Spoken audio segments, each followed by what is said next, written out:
Hello guys, welcome to BA UP academy. हम BA के second year यानी third semester medieval history है, जो इसका टाइटल है हिस्ट्री ऑफ मॉडर्न इंडिया है। और यूनिट फर्स्ट है अराइवल ऑफ यूरोपीय कंपनीज है, यूरोपीय कंपनियों का आगमन। तो देखिए आगमन, जैसे कि सबसे पहले पुर्तगाली आए, डच आए, ब्रिटिश आए, डेनिश आए और फ्रांसीसी आए। और जैसे कंपनी स्थापना के क्रम देख ले तो पहले पुर्तगाली ने कारखाना खोला, अंग्रेज, डच, डेनिश और फ्रांसीसी वो ने खोला। यहाँ पर क्रम देख लीजिएगा। तो यही है आने का क्रम। तो जैसे कि पहले पुर्तगाली, तो 1498 में पुर्तगालियों का आगमन होता है। तो जैसे कि पुर्तगालियों की तरफ से वास्को डिगामा, तो आगमन 20 मई या किसी किसी किताब में 17 मई दिया होता है, तो डेट से घबराए ना।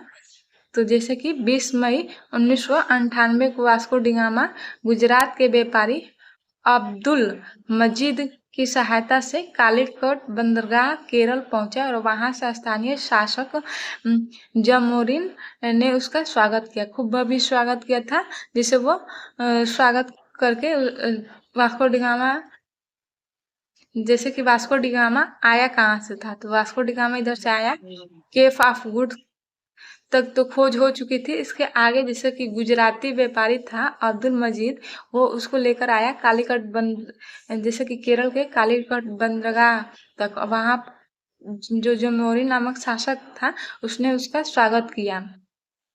तो मैपिंग के थ्रू समझ लिए।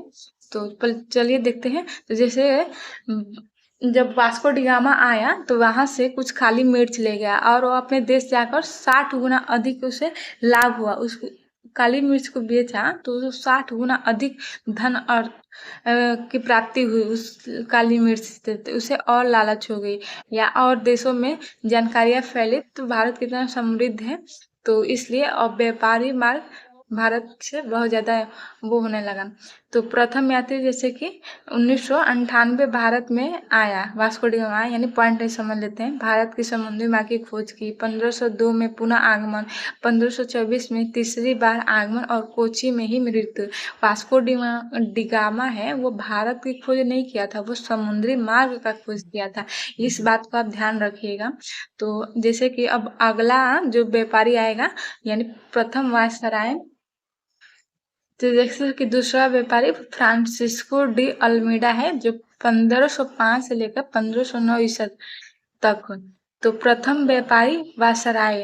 और ब्लू वाटर नीति, इसका सबसे इम्पोर्टेंट यही है, ब्लू वाटर नीति यानी प्रतिपादन, शांति जल है और जहाज पर नियंत्रण करना था। क्वार्टज पद्धति यानी व्यापार के लिए लाइसेंस की व्यवस्था, सबसे महत्वपूर्ण इसका ब्लू वाटर यानी शांति जल नीति है। और जैसे कि अब दूसरा व्यापारी अल्फांसो डी अल्बुकर है, जो 1509 से लेकर 1515 ईस्वी तक पुर्तगीजों का शक्ति वो का वास्तविक संस्थापक अल्फांसो डी अल्बुकर है। और गोवा पर विजय, इसने 1510 में गोवा पर विजय किया। वहां का शासक जो इफुसो आदिल शाह था, जो मिर्जापुर का सुल्तान था, उसे गोवा को जीत लिया और वहां पर उसका शासन हो गया। और गोवा में सती प्रथा का प्रतिबंध और विवाह की नीति अपनाई, जिससे वो वहां पर रह सके। और जिसकी लास्ट नीनो डी कुन्हा, 1529 से लेके 1538 ईस्वी तक। इसने 1530 में पुर्तगाली साम्राज्य की राजधानी कोची में स्थानांतरित करके गोवा को राजधानी बनाई। और जैसे कि पुर्तगाली भारत में क्या क्या लेकर आए, तो जैसे कि भारत में तंबाकू की खेती उसने ही लाया था, पपीता, अनानास, प्रेस लाए थे, पुर्तगालियों के ही द्वारा आए। क्यों थे, तो व्यापार के लिए आए थे। तो मुख्य उद्देश्य क्या था, तो देखिए यहाँ पर जैसे कि मुख्य उद्देश्य उन लोगों का मसालों का व्यापार, समुद्री मार्ग का नियंत्रण, धन की प्राप्ति, ईसाई धर्म का प्रचार। आने का मुख्य यही कारण था। और जैसे कि पूछ दे उनकी प्रथम कोठी कहाँ स्थापित हुई थी, तो जैसे कि प्रथम कोठी 1503 ईस्वी में हुआ था कोची में, और दूसरी 1505 ईस्वी में कुन्नूर में हुआ था। तो यही इम्पोर्टेंट है। तो thank you for watching. Please like and subscribe कीजिए, प्लीज सब्सक्राइब कर लीजिए। तो थैंक यू फॉर वाचिंग।